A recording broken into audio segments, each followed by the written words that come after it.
여러분은 90세 노인이라고 하면 어떤 모습이 떠오르세요?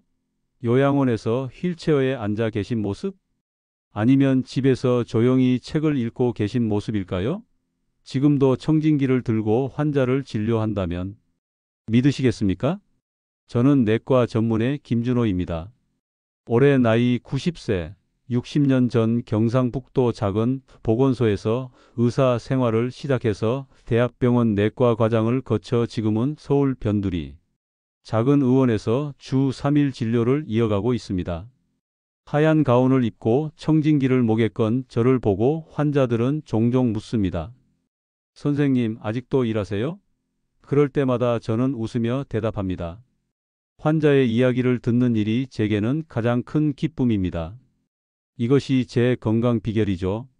오늘은 제가 60년 의사 생활 동안 경험한 병원에서는 차마 꺼내기 힘든 이야기를 나누려 합니다. 비싼 건강검진이 오히려 건강을 해칠 수 있다는 사실, 믿기 어려우시겠지만 사실입니다. 끝까지 들어주세요. 여러분의 생명을 지키는 이야기가 될 수 있습니다. 시작하기 전에 잠시 생각해 보세요. 여러분은 건강검진을 얼마나 자주 받으시나요? 혹시 비싸고 많은 검사일수록 좋다고 생각하시진 않나요? 저도 젊었을 때는 달랐습니다. 40대 초반 내과 과장으로 일할 때였죠. 최신 의료 장비가 들어올 때마다 흥분했습니다. CT, MRI, 초음파, 최첨단 기계로 질병을 빨리 찾아내면 환자 생명을 더 많이 살릴 수 있다고 믿었습니다. 그러다 제 인생을 바꾼 사건이 있었습니다. 제 동료 의사 한 분이 갑작스럽게 세상을 떠났죠. 나이 52세 심장마비였습니다. 놀라운 점은 그분이 돌아가시기 일주일 전에 종합검진을 받았다는 것입니다. 결과는 이상 없음이었습니다. 그 일 이후 의학에 대한 제 생각이 바뀌기 시작했습니다. 의학은 완벽하지 않습니다. 최신 장비도 고가의 검사도 모든 것을 발견해내지 못합니다. 오히려 지나친 검사가 환자에게 잘못된 안도감을 주거나 필요 없는 공포를 심어줄 수 있다는 사실을 깨달았습니다.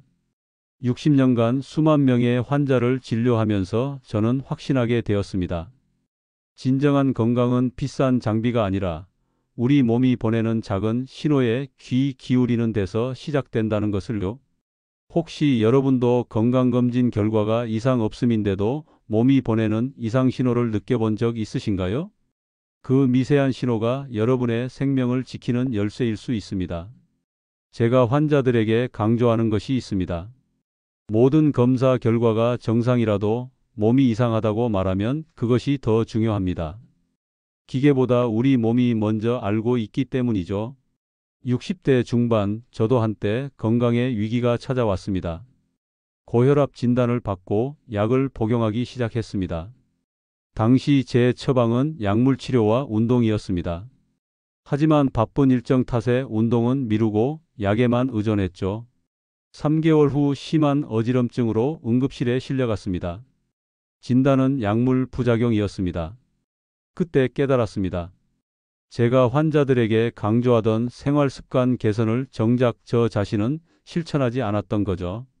그날부터 저는 달라졌습니다. 매일 아침 6시 30분 걷기, 식사는 채소 위주로, 스트레스 관리를 위한 독서와 음악 감상. 이 작은 변화들이 제 건강을 되찾아 주었습니다. 약의 용량도 줄일 수 있었고요. 이 영상은 끝까지 보셔야 전체 맥락을 정확히 이해하실 수 있습니다. 지금부터 제가 진료실에서 실제로 경험한 5가지 건강검진의 오해와 그 사례를 말씀드리겠습니다. 이 이야기가 도움이 되셨다면 구독과 좋아요 부탁드립니다. 건강한 정보가 더 많은 분들께 전해질 수 있도록요. 여러분은 혹시 건강검진 후 이상 없음 결과에 안심해서 몸의 신호를 무시한 경험이 있으신가요? PT 검사 남용. 첫 번째로 말씀드릴 것은 PT 검사 남용입니다. PT 스캔은 체내 세포의 대사 활동을 보여주는 최첨단 검사입니다.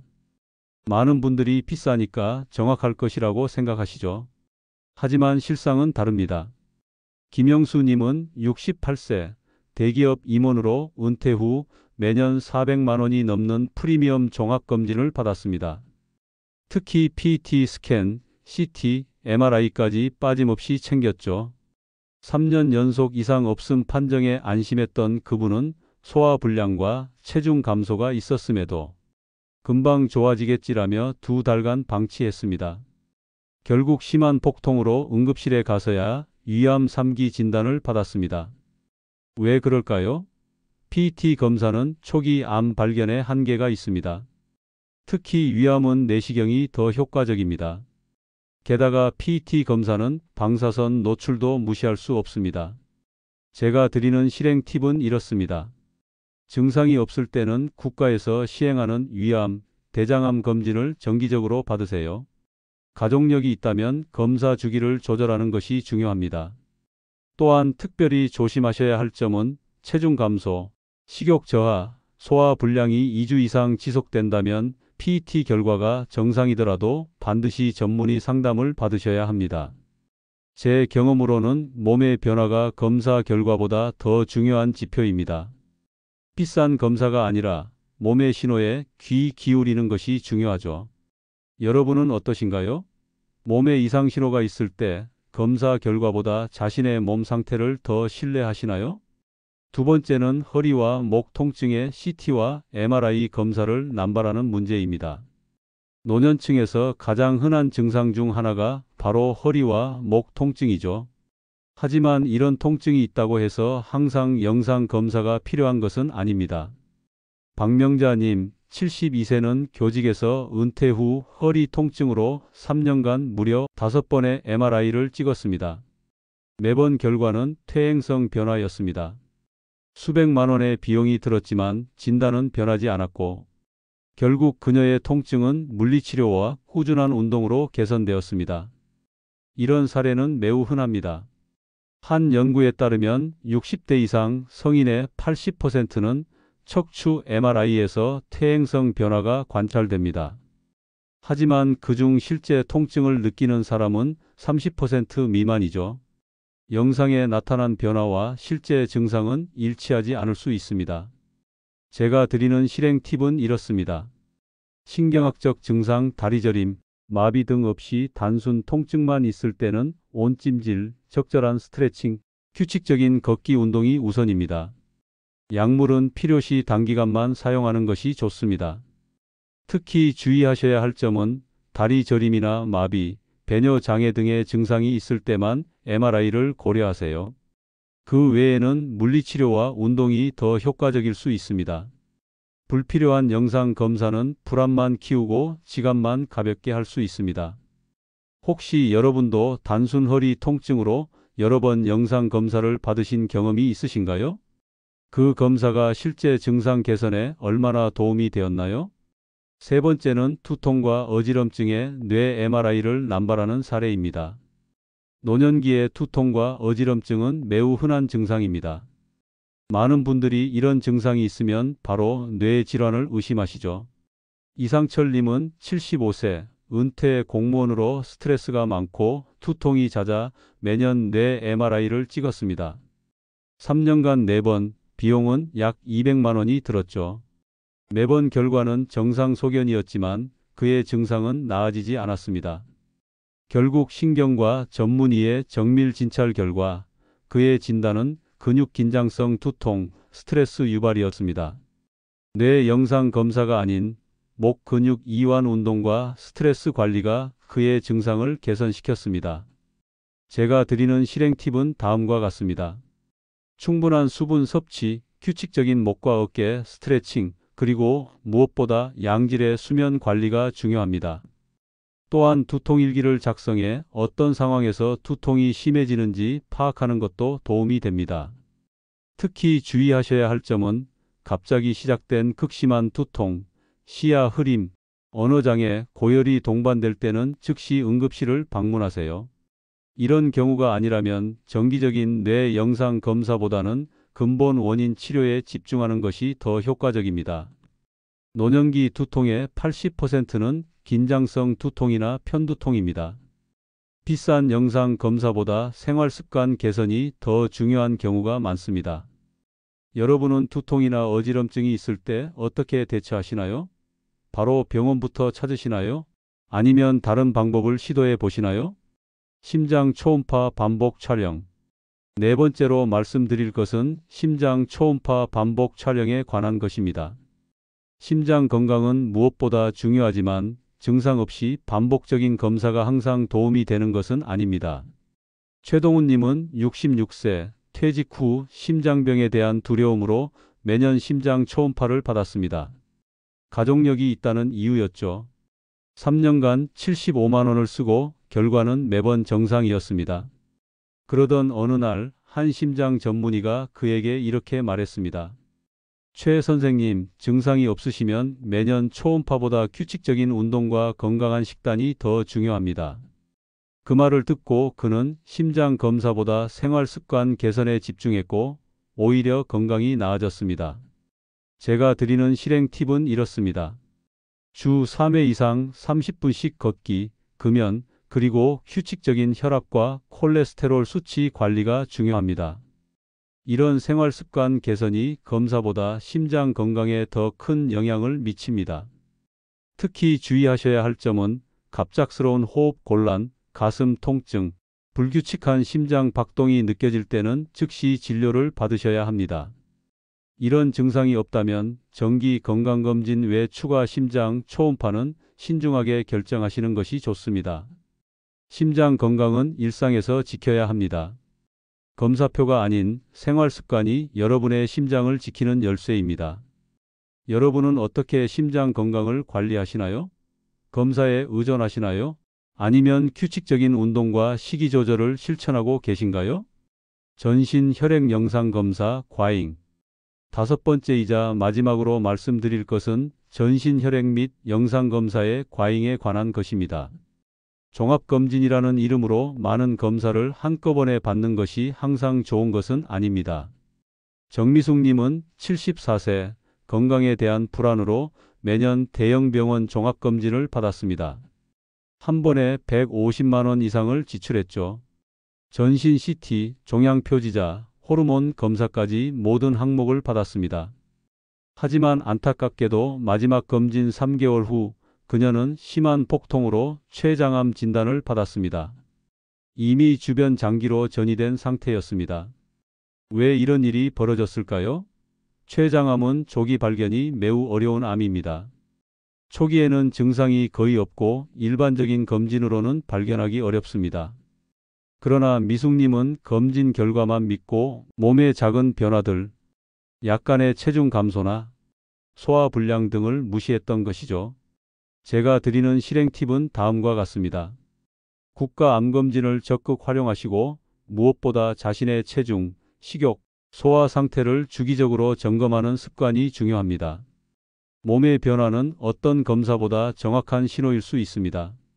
특히 주의하셔야 할 점은 검사 결과가 이상 없음이라도 몸에서 느껴지는 변화는 반드시 기록하고 의사에게 전달하세요.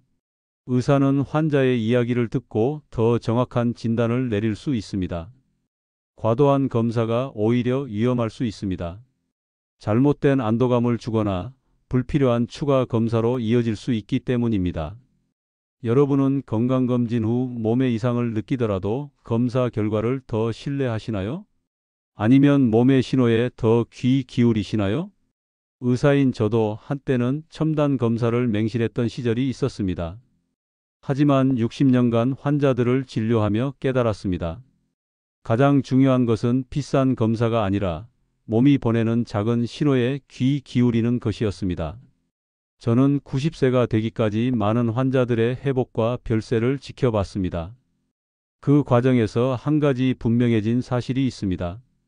가장 오래 건강하게 사는 분들은 첨단 의학의 혜택을 받은 분들이 아니라 자신의 몸과 대화하는 법을 알았던 분들이었습니다. 지금이라도 늦지 않았습니다. 건강은 수백만 원짜리 기계보다 손끝의 메모지에서 시작됩니다. 여러분의 몸은 누구보다 자신의 상태를 잘 알고 있습니다. 그 신호에 귀 기울이고 그것을 의사와 정확히 그리고 꾸준히 공유하세요. 가끔 진료실에서 환자들이 묻습니다. 선생님, 제 건강 상태가 어떤가요? 저는 대묻습니다. 본인은 어떻게 느끼세요? 그리고 그 대답이 검사 결과보다 더 중요한 경우가 많았습니다. 검사 결과는 단지 몸 상태의 한 단면을 보여줄 뿐 전체 그림을 보여주지는 못합니다. 마치 카메라로 바다를 찍은 사진 한 장이 바다의 깊이와 넓이를 모두 담을 수 없는 것처럼 말이죠. 오늘 말씀드린 내용을 요약하자면 이렇습니다. PT 검사나 MRI 같은 고가 검사에 지나치게 의존하지 마세요. 증상이 없을 때는 국가 검진으로 충분합니다. 몸에서 이상 신호가 있다면 검사 결과가 정상이더라도 그것을 무시하지 마세요.